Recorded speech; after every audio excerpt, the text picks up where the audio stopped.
Otep à tous, bien-aimés frères et sœurs. L'Europe ne veut visiblement pas la paix en Ukraine. Les pays européens, les chefs d'état-major de tous les pays européens se sont retrouvés en Grande-Bretagne pour voir dans quelle mesure ils pourraient éventuellement attaquer la Russie pour mener une guerre. J'espère que cette fois-ci, ils ne vont pas compter sur les Africains et que le pays africain qui va tomber dans ce piège, tant pis pour lui, il payera le prix, mais il va le payer seul, sans les autres Africains. Nous entendons dire, beaucoup de gens nous disent qu'il faut que nous puissions être unis, mais nous savons aussi que l'unité dépend de la volonté de deux parties, ou plus. Ce n'est pas la volonté d'une partie, non. Toutes les parties qui sont concernées doivent avoir la volonté pour aller vers l'unité. Vous voyez les Européens, ils veulent faire la guerre en Russie, mais tous les Européens, tous les pays européens sont unanimes. Parce qu'ils savent qu'il en va de leur survie. Surtout que les Américains deviennent maintenant réticents. Les Américains ont leur guerre à eux. La guerre pour sauver le dollar. La guerre commerciale. Et même la guerre militaire. Parce que les Américains, dans le domaine militaire, sont en retard. Les amis, c'est une situation terrible. Pour sauver le dollar, les Américains ont besoin d'éloigner la Russie de la Chine. Ce qui m'étonnerait qu'ils puissent réussir. Parce que la Russie et la Chine ont des accords qu'ils ont pris en compte pendant le déroulement de cette guerre, qui devait être ensemble. Et la Chine a été l'un des sauveurs même de la Russie. C'est la Chine qui achète pratiquement tout le pétrole russe, les matières premières russes. Et c'est ce qui a permis que l'économie russe puisse rebondir, au lieu de chuter comme les Occidentaux s'y attendaient. Au contraire, cette économie a rebondi. Donc le problème, c'est que les Européens sont en train de vouloir faire cette guerre sans les Américains. Parce qu'ils savent que les Américains, leurs intérêts sont en train d'être préservés. S'ils arrivent à mettre la paix, à entraîner un cessez-le-feu, les intérêts américains seront préservés.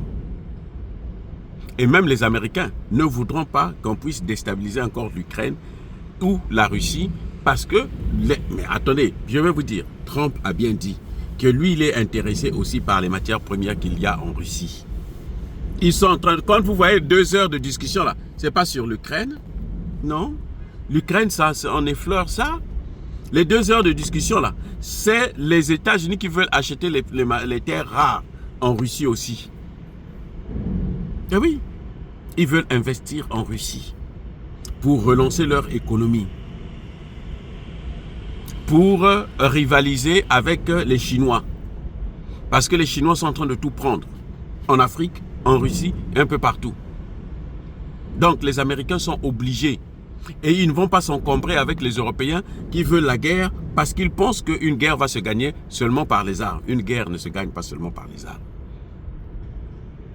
L'arme de la diplomatie est parfois plus forte que l'arme militaire conventionnelle.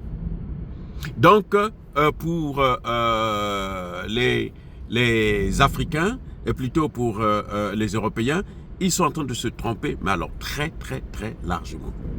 On va voir ce qui va sortir de cette rencontre des chefs d'état-major. On va voir où est-ce qu'ils vont trouver des hommes. On va voir les armes qu'ils vont pouvoir utiliser. Parce qu'ils ne sont pas prêts à inventer une autre arme en dehors de ce qu'ils ont déjà tout expérimenté avec l'Ukraine et qui n'a pas marché, que la Russie a pu contrer, que la Russie a pu neutraliser, que la Russie a pu anéantir. Voyez, donc la guerre que les Européens cherchent, ça va se retourner encore sur eux et ils vont encore s'appauvrir et là, et Russes et Américains vont coloniser les Européens. J'ai dit, Russes, Américains, ils vont recoloniser l'Europe. Parce que les Américains viendront pour les sauver, c'est les Américains qui vont venir encore pour apporter la paix, là où eux, ils ont voulu faire la guerre. Et ils seront obligés de payer le prix. Le plan Marshall, C'est un prix que les Européens ont payé. Ils ont fini de payer ça dans les années 2010, là. Il n'y a pas longtemps. Hein. Depuis 1945 jusqu'à aujourd'hui. Les amis, les Européens sont en perdition. C'est un empire en déclin. Et leur chute risque d'être plus spectaculaire que ce que nous attendions. Parce que leur maître américain est déjà en très très grande difficulté. C'est pour ça que les États-Unis sont prêts à tout pour acheter beaucoup d'armes afin de relancer leur économie et de redonner une certaine valeur au dollar. Ce qui sera très difficile parce que le dollar a perdu la confiance qu'elle avait dans le monde.